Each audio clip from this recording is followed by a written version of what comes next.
Welcome back to Cashflow Convos. Today we're joined by the CEO of Luxury Supercar Rentals, Ahmed. How you doing, brother? Good, brother. How you doing? Yeah, all good, man. Thank you. It's a pleasure. Yeah, thank you. Appreciate you joining us today. Thank you guys for coming. Yeah, I appreciate your time. Likewise, appreciate your time. So tell us, how did you start this company? I started in 2018. I came to Dubai on a holiday, and I fell in love basically with the country. And I was renting cars at 5 Palm, and every time I was renting cars, there was nothing available. I want another car, Ferrari, not available. So I go to the worker, what's going on? He's like to me, we're very busy. It's a good business. Why don't you do something like this? I can help you. I can work for you. So I said, okay, no problem. I go, for me right now, I've got business going on in Australia. I can't really move right now. I have too many things going good there. And I'm not the type of person that can leave my family, especially my mom, my dad. I'm very close with them. So I went back to work, and I'm still living the Dubai dream. You know, in my head, I'm still thinking of how Dubai is, of a country. So I started to balance it out, and then I'm like, let me go again. Came back to Dubai again, second time, same feeling, same thing again. Cars are fully booked. All the tourist stuff are always fully booked. Anything, even if you want to go to Burj Khalifa to go to the top, the line's packed. Yeah. Like Dubai is very busy. It's a very busy city, and I'm like, if I target the tourists, I can make some money. I came up. That's exactly what I did. I bought 5 cars. Started with a Lamborghini, a Maserati, a GLE Mercedes, 1 G-Wagon, the previous model, and I can't remember the other car. GDS, Mercedes GDS. I bought those cars, and I started to rent them. And I got myself a little office in Business Bay. It was like 30 square meter office. My rent was like 50,000 dirham a year, which is like, what, 10,000 pounds? Like, it wasn't much. Like, it was a small operation, but I was happy with that operation. I was very content. And so I bought my 5 cars. I bought my home, my first home here. And I moved over. I made the move. I sold all my businesses back home, bring some more capital over just in case I needed it. And then I sat back, and with those 5 cars, with the right marketing that I did, I started to push cars and word of mouth, and then meeting people in Dubai. They know a friend of a friend that needs a car. That's how we started. And from the 5 cars, I'll buy another car for myself as a personal car because I had no car to drive. And then they'll ask me for that car also. They'll be like, Ahmed, I want that car. I'm like, okay, no problem. It's money. Yeah. So I'll give it to him and or her, and then rent it. And I'm like, I need another car. So I'll buy another car, and I'll buy another car.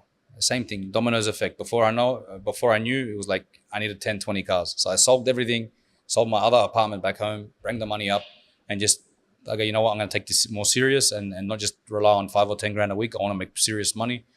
And then that's how it started. So what time frame was this? Like, what year was that? 2019, I started the business. Then COVID hit us. We had slowed down. And then once COVID was over, Dubai was open for tourists worldwide. So it was the only country that was accepting tourists at the time.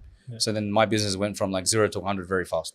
So I came into this showroom, and all your cars are waxed up, polished up, and looking nice and shiny. Obviously attract customers. So what's your favorite?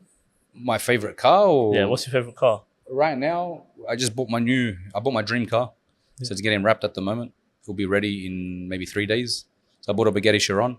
So it'll be the first official car to rent in the Middle East. Most of them market that they have one for rent, but it's not for rent. There's not many in Dubai, There's none. They use it for marketing purposes only, but if you ask to rent it, it's never available. Or there's like, come with us, we'll drive you. We'll take you for a drive in the car. Yeah. We're going to be the first in the Middle East to actually rent the Bugatti Chiron, self-drive. You can drive it yourself. No one's going to be following you behind as a guide. Yeah. Take the car, enjoy it. Tomorrow we'll see you and take the car back if it's a one-day booking. For the viewers, how much is it per day? Bugatti Chiron? It's 150K per day in dirham. Okay. So I think it's about 35,000 pounds, I think. I'm not too sure. And the deposit is 250,000 dirham, but it's refundable upon return. And then we'll only keep the normal protocol of 5K dirham is for traffic fines and that, the normal standard procedure. But we give them the rest on return. If there's no damage done to the car, there's nothing because it's part of insurance as well. Yeah. It was a strict policy to get through the insurance company because they don't really give Bugattis for rentals. But we managed to make it happen. Well, when are you going to launch that? Monday. Monday, yeah? So the car will be ready this Monday, yeah. So if you're still in Dubai, you can come down, you can come and see the car in person. So it looks sick, the way I've done it. I've just done some custom stuff to it. I didn't wrap the whole car. I just wanted to do some twerks to it, tints, make sure it's all clean. A sticker here or sticker there. It look nice. People want to drive, obviously, like hypercars. A lot of people drive like Lamborghinis. It's not that. In Dubai, you have to cater for everyone. You got some people that go to Greece, they spend €1 million on a yacht for 5 days. When they come to Dubai, you can spend that money, but on a yacht, where are you going to go? You're not going to be island hopping or something like that. So they get their best hotel. They got this money they want to spend.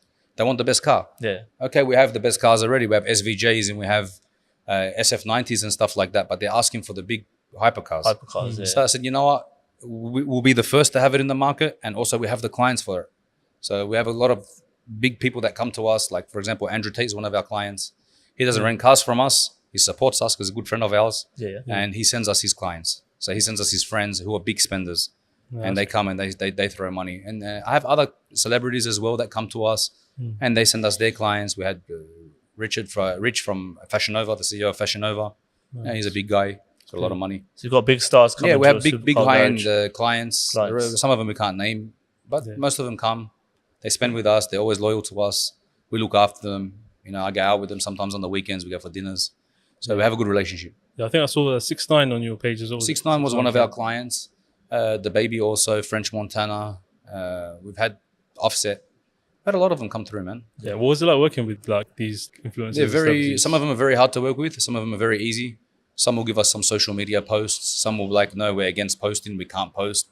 Some of them have egos, but some of them are actually very cool people. Yeah. It's funny sometimes when they give you ego, like they give you a hard time, and then you Google their net worth and it's like 5 million US, and I'm like, bro, I got 5 cars that worth more. Like, just laugh. It's like, who are you giving me attitude because of their celebrity status?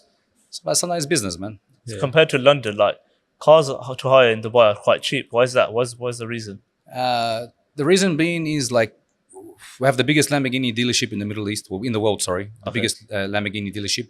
We have a lot of cars and people come here, they travel here, they live here for a year or two, and then they pack up and leave and they just want to sell their cars cheap. Yeah. So cars were cheaper in Dubai than anywhere else, pretty much in the world. But as the market is climbing and because of the, there's no cars in the market for sale and due to the shortages of the cars, everything's becoming more difficult and everything's becoming higher. To buy something, it's more higher in price.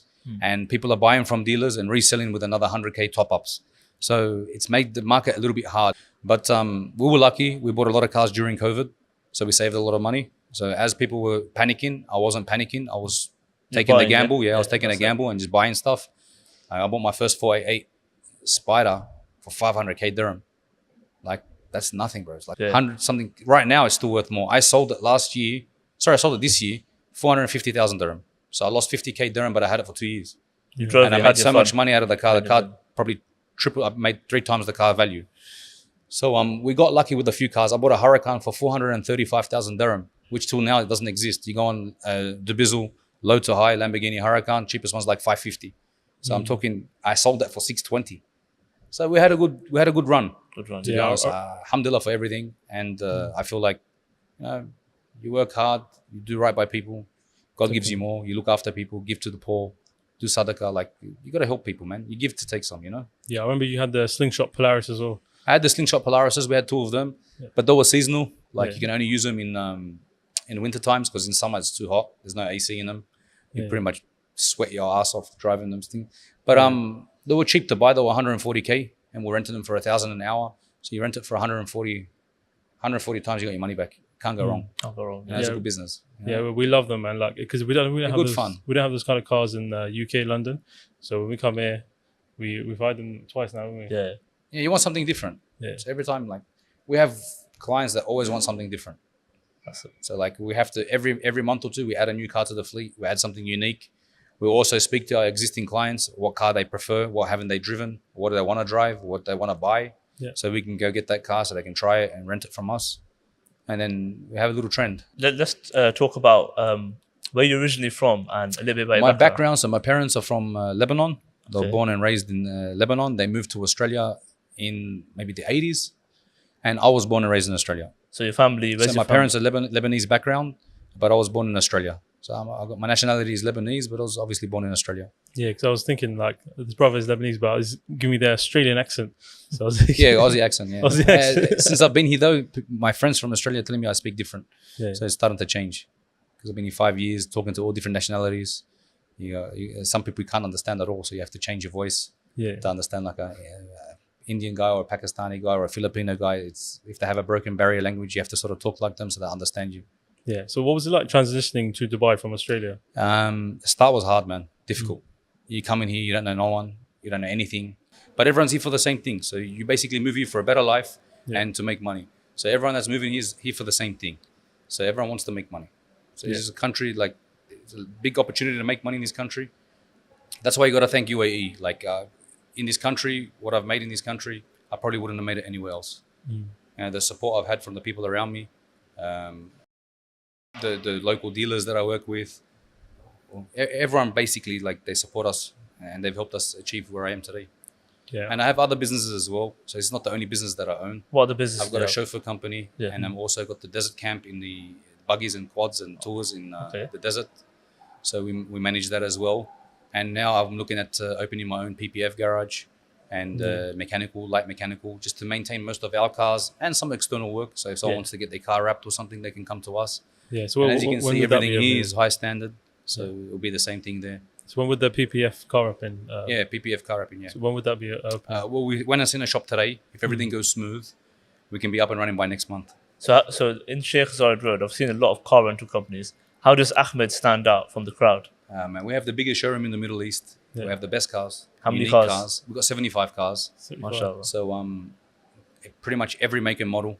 If you need a Ferrari, every Ferrari we have besides the 812 or like the unique ones which you can't order. Yeah. But like Ferrari Roma, we have 488s, we have F8 Tributos, we have the Spider version, we have basically everything. Even the Pura Sangwa is on the way. That's that. We got that one from Europe because the dealers here a bit hard giving our rent-a-car companies cars. Yeah. So we buy all our stock from Europe, and then when we get them here, we register them. We save some money, and we still get the car we want. Yeah. So what's your most satisfying moment as an entrepreneur? My most satisfying moment is every time I buy a new car, I look back, I'm like, especially when I walk into a dealership, like my first time when I bought my first Rolls Royce, I look to myself, I'm like, man, I'm in the Rolls Royce dealership. And I just bought a car from Rolls Royce. I never thought I would ever achieve that, you know? Yeah. And then your dream gets bigger and bigger as you go. So like 2 years ago, I was talking about buying a Bugatti. And every time I did want to buy one, it's like it was holding me back because I needed more fleet. And tying up your money there for a status or to have that car isn't a good business. It's not good for business because you need more cars. Yeah. Then eventually I got to the point where we're okay. Our demand and supply is perfect. We have still room for more cars which are on order, but it was just the right time. I got a good offer. It popped up. I'm like, yeah, I want it. I bought it without even seeing the car. I'm like, yeah, bring it to my showroom. I'll take it. Yeah. The price was good. I'm like, I want it. I didn't even check the color out. The car came. I'm like, shit, the color's all right. It's okay, but it's not what I wanted, you know? Yeah. What color is it? Right now, it's blue and black. Oh, okay. Are you going to change it? Or It was one color, so I just did the two-tone to it. Oh, So I added the two-tone to it. So it was just originally black. So now I've made it blue and black. It's decent. What's your most hired car on the fleet and why? Most hired car we have is Lamborghini Huracan. Everyone that comes to Dubai wants a Huracan. They want a Lambo. They want to spend like 2,000-3,000 dirham. So that's like an entry-level supercar. Yeah. So that's our most car that's always out. The Spider version especially, because they want to put the roof down and cruise around town. Yeah. And then you have the Ferrari, the second highest demand. Ferrari, yeah. Ferrari 488 or F8, the new F8. So is there any like popular entrepreneurial advice that you disagree with at all? That I disagree with. Everyone has their own opinion. I just see, I only look at myself and worry about myself. Whatever goes on out there in the world, I don't really follow. I do my own thing. And sometimes people can give you wrong advice. So sometimes you got to take your own advice and then take the risk and don't be scared and get up, go to work. Like I'm here 7 days a week, bro. Okay, I do go home. I do have my own time. If I want to take a day off, I can take a day off. But I enjoy coming to the office. We have fun. There's always people coming around. There's always funny stories. There's always someone new to Dubai and it's got no idea and makes us laugh. Like we have a laugh at a lot of things. Yeah. You're quite famous on TikTok. As an influencer, you're advertising your business. A lot of business comes from social media and obviously networking. And every time I do go out to places and stuff, I meet new people. I give them my business card. I explain a bit of what I do. And everyone needs a friend everyone has someone that comes to Dubai that needs a car or rent a car or needs advice or wants to buy a car. So I give them advice of what to buy, how much to spend. And from being nice to people, I guess, man, they send you everyone else. Yeah. What would you say is a non-negotiable when starting a business like a car rental company? It's not that easy, man. Like there's a lot of, everything's you got to be strict with everything you do. The first time I saw your page was on Instagram. I saw the Mansouri video on the desert, and I was thinking, yeah, this supercar, like car hire company, looks great. They've got good videos. So you're advertising most of your cars on the desert with nice scenery. Do you reckon that helps a lot? Of course, all our photos are done in the desert. Yeah. So all our if you go on our website, every car that we have is taken in the same location, same position. I'm pretty OCD. So when someone looks at our website, they say, these guys are professional. Yeah. Like everything's in there. They're all owned by us. We're not outsourcing cars. We don't have fake images online. Yeah. They're our cars. They're our photos. And I get pissed off when other people copy our photos and use them on their websites.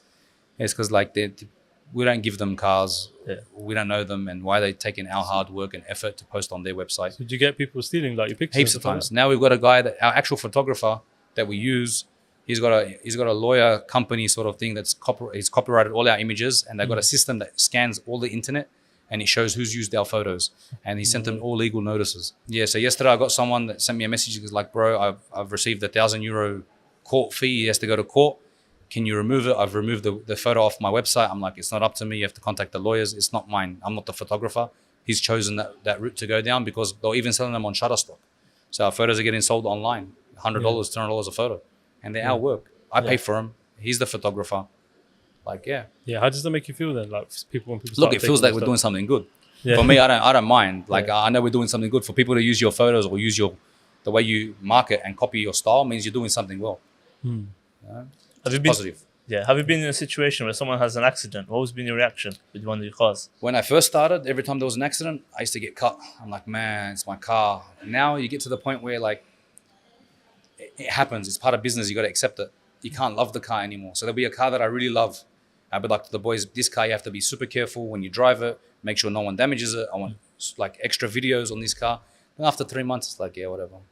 Like it becomes nothing. You don't care. That happiness sort of goes away. You want something bigger and better. You want something bigger and better. It just keeps on going. So how do you know when you've got like a winning business idea? Like a good business idea, like a new one, like a new venture. I scope the market. Like for example, why I'm opening the PPF shop, I spend maybe 100K a month in PPF and some ceramic works and repair of rims. For example, I did 98 rims last month. So it costs money. So like, even if I don't really make money from the business and I save costs and I break even, at least I'm not paying out of my pocket. I'm not losing that couple of 100,000 a month. It goes in my pocket. So if you calculate at the end of the year, it's extra 3 million, 4 million dirham saving. It's still money, man. Yeah, because a lot of lot of money. people, they start a business and they might not make the turnover they want until a certain period of time. When do you think's the right time to decide that it's not the correct business idea? A lot of the businesses don't work out straight away. Yeah. You got to be patient, and it depends on what field you're doing and how you're targeting everything. And if you go into a market if you do something unique and no one else is doing it, and you know there's a demand for it, definitely go for it. If you're going into something that's got a lot of business like PPF, there's a lot of them. Why I haven't opened in 3 years a PPF shop is because there's so many. In my street alone, if you go outside, there's like 5 shops next door to each other, all doing PPF. Yeah. But if you call them, they're busy. So I've rang them to take my cars there. Sorry, I'm busy, bring it on Monday. Yeah. They're not even accepting your work. They're rejecting. So you want it in-house. You want all yours so in-house. if I do it in-house, I pay salaries, I buy my own film, save money. Yeah. And it's Instead a of benefit for us, outsourcing man. Yeah. So what And I know that I'm on top of it, and I know they're using the best quality film. I'm not getting ripped off. Maybe they're using Chinese products, and really it's meant to, they're selling you an American product and you're paying double the price for it, and it's the same. You know what I mean? Like, at least you know you're feeling comfortable. You're doing the right thing. So what are the biggest challenges of running a car Biggest challenges company? that we have running a rental car company, there is competition. I'm not going to say there's none, especially online with marketing, Google, and all that kind of stuff. Like our budget, we spend so much money every month, and the way people operate, and there's a lot of things that go into it as well. Yeah. So what were the like biggest challenges you faced when you first started out as well? The challenges that I faced when I first started, insurance companies, tracking companies. Like I used 3-4 tracking companies till I found the right one. One was telling me my car was in the Palm Jumeirah, but the car was in the impound. Yeah. Like you start to learn, and you're like, man, these guys, they're not on top of things. So tracking companies, insurance companies with accidents, how to deal with companies, how to deal with panel beaters, how to deal with spray painters, and garages. Like they'll give you a quote of 10K, the approval of 10,000, but the car needs 30K to repair. So these things, they're all challenging when you first open. And then the fines, the traffic fines, and the police cases, and if people don't pay, they have an accident and run away. How are you going to deal with that moment? How are you going to deal with it? It's a lot of challenges in rental car. So how do you deal with it? Let's say if someone's speeding and stuff, like what would you do? We have tracking devices in the car. If we get too many alerts, we message them to slow down. If they don't listen, tell them again to slow down. On the third time, we switch off the car. We go collect the car. Yeah. I've never done that in the past 4 years. They always listen. They say, sorry, man, we won't do it again. Or I was just trying out the car. And it's fair enough. We know they want to enjoy the car. But it's for their safety as well. If something goes wrong, man, if something happens, it's a headache for us. Definitely, yeah. And for them, we don't want nothing to happen to them. If someone have an accident, get an injury or something like that. So, yeah. Are all your cars automatic or manual as well? All of our cars are automatic. It's easier for us to rent them. So there's not many people have manual experience, and if they have an accident or if they don't know how to drive, it can lead to an accident. Yeah, you haven't got any classics, have you? We do have classics, but not for rent. They're my personal cars. Just personal collection. Yeah, personal collection. Yeah, Nice. Yeah. we can rent classics, but having a classic for rent, something goes wrong, you're looking for parts. And the car's going up in value. Why would you want to use it for rent? Yeah. Doesn't make sense. So how did you build this customer base? Because I see obviously you got a lot of celebrities coming. You Word mentioned of you got Andrew mouth, Tate. Google, marketing, social media, basically everything. And the more we did good by people, they refer people. You don't take the deposits, give them the deposits back. They refer people. You know, a lot of the other companies, they're here for today, not for tomorrow. Yeah. That's a sad thing. Yeah. Were there any like specific strategies that you used? There's strategies, but we can't say. Oh. Competitors will be watching. Secrets, yeah? Secrets. I'm sure they all follow me, and I'm sure they all watch what I do. Yeah. You see them all copying our videos. Whatever they think is going viral here, they try to do the same. Doesn't work. Yeah, definitely. People follow me on social media for me as well, not just the brand. You know. Yeah. They like seeing what I do. They like my success story, and that's the reason why I get more views than other people. You can do the same video, you won't get the same views. Yeah, you're unique. You've got your unique. I've got my own. USP. Yeah, I've got my own touch. Uniqueness. Yeah. So how do you limit the risk in your business? Man, that's a difficult one because you don't know what's ahead. You can Yeah. give a car to someone that's 30 years old, that's had a license for 10 years and still have an accident. We do take we have our own protocols in place. We make sure all the cars in perfect working condition, and we just pray everything's okay. Yeah. We take it as it comes, day by day. Yeah, because there must be a lot, like especially with cars that are worth this much. We do have a system though. It shows us on our system if someone's been blacklisted with any other renter car company. So if we know they've been blacklisted, we don't give them cars. Yeah. We try to avoid giving to young kids, especially performance cars. And So what's the age then? What's the age? we can rent to anyone above 21, and we have our insurance policy lets anyone that's 18 drive also. Yeah. So pretty much anyone over 18. Nice. So like, let's talk about motivation. Like, how do you get motivated? Motivation, man. Money motivates me. Yeah. It's very straightforward. Every day I wake up, I come to the office, I'm making money. It makes me come again and again and again. And looking at what I'm growing every day, and I seen the thing expand and have more cars on my list, and it motivates me every day, man, to be better and better and better. Is there a certain figure like you want to reach that you will retire on or not? I said that at 30 cars I was going to stop. Then I said that at 40. Then I said that at 50. Now my aim's 100. But if the supply is there and the demand is there, why not expand? You're losing money. You want them to go elsewhere? No, you want them for you. Hire more staff, build the business, expand. If we have to relocate, we'll relocate. Yeah, It is what it is. Yeah, definitely. I feel like a lot of people watching right now, they might want to know like what are the top 3 personality traits to become a successful entrepreneur. Look, I feel hard work is definitely on the list, and using your money to make money. And I got money in the bank. Don't get me wrong, but what do they offer you? 2% interest. You can flip that money and make so much more money with it. So I venture out and I have side hustles. I've got the chauffeur company that's bringing me money. I've got the buggies that's bringing me money. I've got this shop that's bringing me money. And now if we do the wrapping shop, that'll bring me money. Yeah. So more than one source of income, and using your money elsewhere. And like, if you just leave it sitting in the bank, it does nothing. It just sits there. I have a lot of properties. I flip them. I do renovations. I sell them. So they're another side hustle that I do. It's like a small business that I do. You do properties More like a private thing that I do. Okay. And I'm doing very well with the off-plan properties in Dubai. So you buy something off-plan, you sell it. I have some good agents. I might think of opening a real estate firm next year, depending how I go. Like last year alone, I sold over 100 million dirham in property alone. And I'm not an agent. They're just the friends and family members and people that want to relocate or bring their money over to do something here. So there's definitely opportunity for that as well. But right now, I'm just... my main focus is my rent-a-car company because I have a passion for it. I love it. So you must be quite busy. So how do you balance your personal life? Very and busy. business? Like I was 1 hour late to the podcast. I'm always late, bro. Yeah. I'm very busy. Like I've got a guy in the office. My insurance broker's been waiting for me for an hour. I feel bad, but man, things pop up during the day and the opportunities. So I jump on it. I don't let it go, and I just try to balance it. And by the time I get home and I'm thrashed, I turn on the TV, watch about 10, 20 minutes of TV. I'm out cold till the morning, get up, go to the gym, start my day again, repeat again. Something pops up every single day in Dubai. There's an opportunity. Some people want to travel, they want to leave, they want to sell their watches, they want to sell their apartment, they've gone bust. A lot of people come to Dubai with their little cash flow. They want to live like ballers. They spend it all, realize they're broke again. They start to sell their watches. I've had people sell their watches to rent cars, and they'll go back to wherever they're from and start again, which it is what it is, you know. So they come here with the Dubai dream, they live that life, and they go down very fast. They spend more than they make. Yeah. So are you looking to expand anywhere, like Europe, America?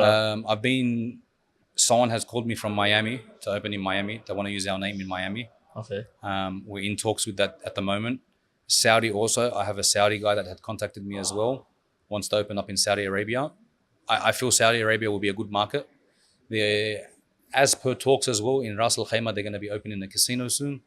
If that works out well, they're going to have an Aria there, Bellagio Hotel and MGM Grand. So I think that they're going to try sort of be like a Vegas there. If that works, I'll open another branch there. But right now, I'm still focusing on Dubai. So Andrew Tate came to your garage. Yeah, What was that for? He came to say hello. Yeah. He came in the Bugatti. We had a laugh, we chill. I still speak to him. He's a good guy. Yeah, he's good. He's good. Yeah. He's got his little problems, but everyone faces problems, you know. It's the way you got to go past that, you know. Yeah. How's he like interaction wise? Very nice guy, man. Some people hate him. That's their opinion. I like him. That's my opinion. Yeah. He's done nothing wrong to me. He's done nothing to harm me. He sent me clients. He's a good guy. And how did that interaction come about? Through a friend. Through a friend. Introduced me to him. Nice. So when he comes here, we cater for him. He's got his own cars. He doesn't need to rent cars, but he likes a car with a driver, like a car with a chauffeur. So we send him a car with a chauffeur all the time. If he wants to pick up his friends, go here, go there. We've got someone standby for him all day. Yeah. He's a proper baller. He's a real G. Definitely top G, yeah. Top G. So any tips for like, just say someone wants to start a supercar, If someone wants to start a supercar company, I get that inquiry. Like I get too many people ring me that they always ring me for that same How would question. someone start? You need money. Yeah. That's one. You need a base. Two, you need to have some clients or people that are going to support you. And the same way I did it, man. Same thing, man. Go buy the right cars, target the right people, do the marketing, whether you're busy or not. Look, there's a lot of companies closing down in Dubai because they can't keep up with the bills, the expenses. But if you start small, 5-6 cars, manage it yourself, have one driver, one admin, keep your cost low, you can make money. And then you expand and you slowly get bigger and bigger and bigger. So I never thought I'd get this big, to be honest. In the start, so would you lease cars or buy it cash? I bought cars. You have to buy them. They will not give you a loan until your business is running for more than 2 years. Your trade license has to be open for 2 years. And you got to show serious money that's coming in. And even if the banks give you a loan, it's like 1 million dirham, 2 million dirham, buys you one car, 2 cars. Yeah. And then eventually you build your profile with them. You can buy another 2 or 3 cars. But by the time that happens, you're 5 years in. But man, with your normal cars that you buy in cash anyway, that's all your money. So if you don't spend much and you save your money for the first 2-3 years and invest that money back into more cars, that's how you make the money. It's a dominoes effect. I've got 70 cars, for example. I buy one tomorrow. I've got 70 paying off the 71. So easy. Yeah. 1 month, 2 weeks, 3 weeks, boom, another car. You got 71 paying off 72. Yeah. This month I added 4 cars to the fleet. The Bugatti, same day I bought the Bugatti. I bought a Urus, purple one. I bought a Huracan Evo Spider and a Mercedes GLE. All in 1 week. I wasn't expecting the Bugatti to come. And I had all this money aside ready for all my other cars that are coming now. But I'll be all right. Yeah. I kick on. So when you first started, what did you do to keep the costs low and keep the profits high? That's why I had this office that was very cheap, 50,000 dirham. I had one admin. The sales guy that was working at 5 Palm was working for me and myself. There 7 days a week. It was low cost. I had bills included. Yeah. I had like everything was included through the hotel, was in the hotel. So I had some clients as well. But it was a 4-star hotel. So the clients they had didn't want Lambos, they wanted cheaper cars. But sometimes they'll still take some cars. And from there I started to, and then when I moved into this place, the rent was like 1 million dirham at the time. And I was like, I'm jumping from 50K to 1 million dirham. I'm like, I don't want to spend that much. So I signed a 3-year lease. Now next year my lease is up. I'm like, damn, I know he's already charging next door for the same size as this, like 3 million, 4 million. Yeah, so I don't know, next year I might not be here. I might be in a bigger showroom. Or I might stay. If he looks after me with the rent, I'll stay here. Yeah, so you'd say start off with a smaller, cheaper showroom. Make as much as money as you can. Yeah. And then, like, to be honest, it was less stressful when I had that small little office. My 10 cars, I was happy and content. I was no stress. When I came here, it's stress, but I'm too far in. So I'm not going to quit. I'm making money, so I just let it roll. It's a roller coaster, man. How old are you? You look quite young. I'm 33. So would you say like networking got you to where you are now? 100%. So networking, networking, meeting people. Every single day I meet someone. Yeah. Every single day I meet someone new. Today I had someone that owns a yacht company in Dubai. wants to collab with us for yachts and cars. So he's got clients, he'll send them to us. If we have yacht clients, we send them to him. So it's like a fair trade, fair play sort of thing. We make money. Mashallah, yeah, you've got a good business, Yeah, good idea. You've got the clients, and You've got that's the it. cars as well. Making the money. Yeah. Yeah. So is there something in particular that keeps you like focused and keeps you going? Yes, of course. We want to be the best. Yeah. So when you want to be the best at something, you have to be every day, wake up, do the same thing every day, see what's the best, what you can do to improve, what cars are we missing, how are we going to be more unique. Let's create a crazy idea. Let's create a crazy color on a car. Let's put a body kit on this car. Let's put an exhaust on this car. Let's be different. Let's be different. It's all about being different in this country. So you think that's what keeps you at the all top? our cars are loud, like the colors are loud. Lime greens, purples, blues, baby blues, because people want to take photos for Instagram. Yeah. And other rental car companies laugh, like, how's he even renting that car? It's an ugly color. We know what we're doing. Yeah. So do you think that's what keeps you at the top? 100%. Are you investing in like jewelry? You got like a nice piece there. Watch. Yeah, I do for backup, man. These are backup Pendant, plans. Yeah. I've got a few watches. I've got a few iced out chains and stuff. Yeah. I like to change it up. I've got a stainless set. I've got a white gold set, yellow gold set, rose gold set. Yeah. Depends what I'm wearing, what the event is or whatever. I like my jewelry, man. I like to spoil myself. Yeah. What advice would you give to the viewers if they wanted to start a business? My main advice is if you have a passion for something, go with your passion. I love cars. So that's why I'm more focused on this than anything else. Yeah. And I drive them every day with a smile. I come to work with a smile. And it motivates you to get up and go to work. If you're working for something that you don't like doing or you're just doing it for the money, you get bored. You get over it. I know people that have businesses, for example, they clean sewers all day. They're on top dollar. But do you think he likes it? He doesn't like it. If you're driving a Ferrari to work every day and you're chilling and you're making money, you're going to like it. So everyone has their own little... Yes. So you say follow your passion. Yeah, follow your passions 100%. That's what I believe in. What do you drive daily? What's your favorite? I drive everything, bro. Whatever I like to drive. Like we got the new XM now, the BMW XM. It's a nice daily car, 650 horsepower. I'll drive that for a month or whatever. Yeah. If there's a booking on it, I'll give it to a customer. I'll jump into Urus or jump into something else. You've got a lot of options. You can. Yeah, whatever's available. But in peak season, it gets that busy. There's no cars available. Yeah. So then I have to block a certain car for me and tell them don't rent it to no one. Yeah. Right now, my favorite is the Range Rover Vogue, the autobiography, the new one. Comfortable. When you go out, big group, they can fit easy. It's nice on turns. It looks sick. It's blacked out. It looks nice, man. What about the Big B Bugatti? That, to be honest, I've only driven it once and I drove it with no plates because it's not registered yet. So I got it 3 weeks ago. I bought it 3 weeks ago. We waited for the wrap to come from London. And then we had the Eid. Everything was closed. So as soon as the wrap gets here, which we got here, they started wrapping it this Monday. So they said to me, it'll be ready by next Monday. So I only drove it around the block. So I didn't really get a chance to feel the way it drives or anything like that. But it's a Bugatti at the end of the day. So yeah, it's coming in. Is it Monday, isn't it? Yeah, Monday will be here. Monday, yeah, we'll have a look at it. Come on Monday. Come check it out. Yeah, 100%. Inshallah. You're welcome. So what are your future plans then? So in terms my future plans, man, keep this business running, expand a little bit more, get to the 100 cars that I want. Then I'll think of what the next step is.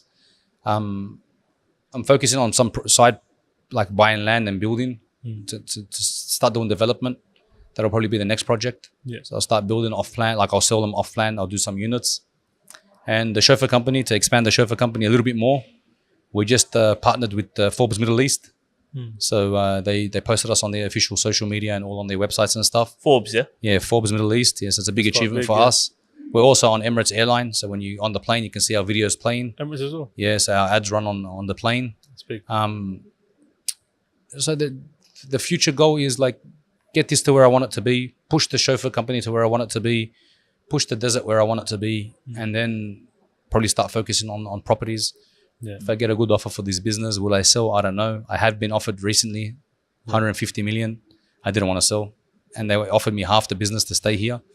But if I sell for a good value, I wouldn't want to work for anyone else. Yeah. Definitely, yeah. Any more hypercars like Pagani's on the next car after the Bugatti will be a Koenigsegg. Koenigsegg, yeah. Yeah, and then something new, whatever pops up, like something weird, or like those new cars that they're bringing out, like Apollos and all that stuff. They're not really high demand, but like I'll start to collect cars. Yeah. Nice. So I'll start to collect some hypercars for myself. If they rent, they rent. They don't rent, I don't care. So yeah, we'll wrap this podcast up with our final question: does money buy happiness? Does money buy happiness? Not exactly, to be honest. Yeah. It's a hard question. Look, money does make you happier. Yeah. But does it buy happiness? No. I think family does. Family brings you the biggest happiness. I've got a little boy, he's 4 years old. Every day I see him, he puts a smile on my face. yes, money makes me happy, but if you strip it all away from me and leave me with my son, I'll still be happy because he brings me happiness, you know. Definitely. So I think family is always first, and then money. But you need money to have a good life. Exactly. 100%. I agree. Okay, thank you, Ahmed. It's been a pleasure. Thank you, brother. Doing a podcast with you, checking out your supercar collection, welcome, bro. luxury supercar rentals. Yeah. Thank you guys for listening. Make sure you come check out luxury supercar rentals in Dubai. Yeah. I'm sure brother Ahmed will give you a good deal. Yeah. 100%. And make sure you subscribe to our channel. If you want to learn more about cash flow and businesses, catch you in the next one. Take care.